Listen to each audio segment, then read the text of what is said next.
So, what if the most powerful force for change in your company wasn't some expensive external consultant, but actually the person sitting right next to you? Today, we're diving into a really cool idea: how to empower change from the inside out. Let me just start by asking you this. Does your job these days feel less like a single fixed role and a lot more like you're jumping from one project to the next? If you're nodding right now, trust me, you are not alone. You're living through a massive shift in what work even means. And there's a name for this. It's called the project economy. It's a world where change and new initiatives aren't just occasional things that happen. They're the norm. This is just how things get done now, in pretty much every industry you can think of. But here's the catch. This new economy, it creates a huge challenge. It actually exposes this weakness that's kind of been hiding in plain sight inside most companies, a hidden skills gap.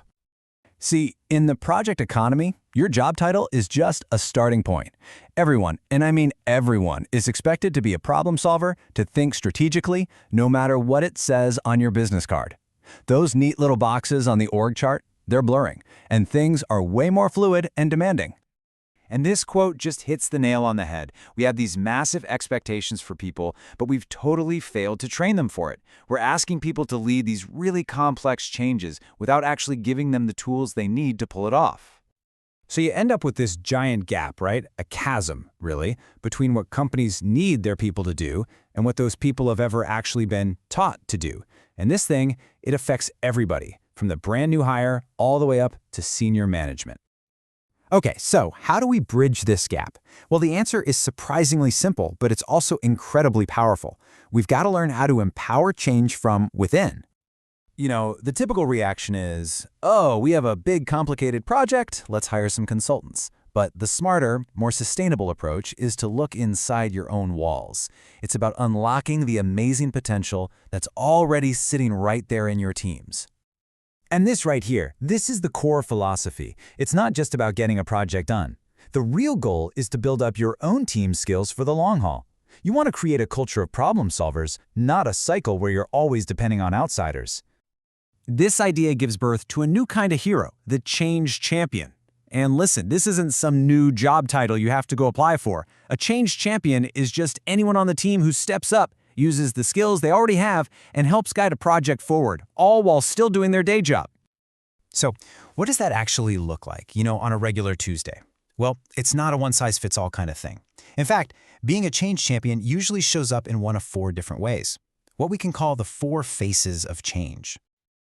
Think of these 4 roles like different hats you can wear. The business analyst hat is for when you're investigating the problem, asking why. The project manager hat is for organizing all the work, figuring out how. The PMO hat helps keep everything on track and consistent. And then there's the people-centered change manager, which is all about helping folks adapt to the new way of doing things. Now, this is so important.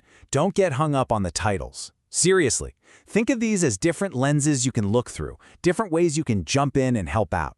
You might be the investigator one day and the organizer the next. It all depends on what's needed. And the best part is, you don't have to invent all this stuff from scratch.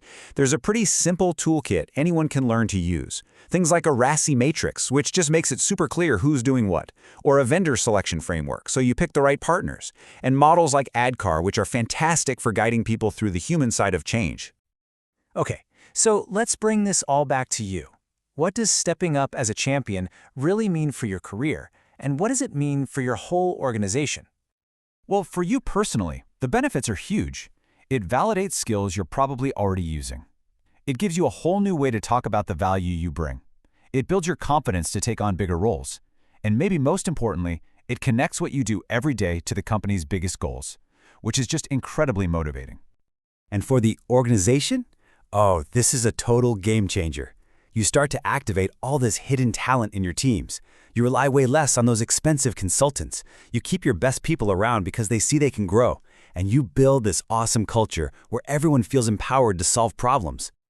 And if you're wondering about let's say the financial side of things, check out this number, 80%. Any guesses what that could be?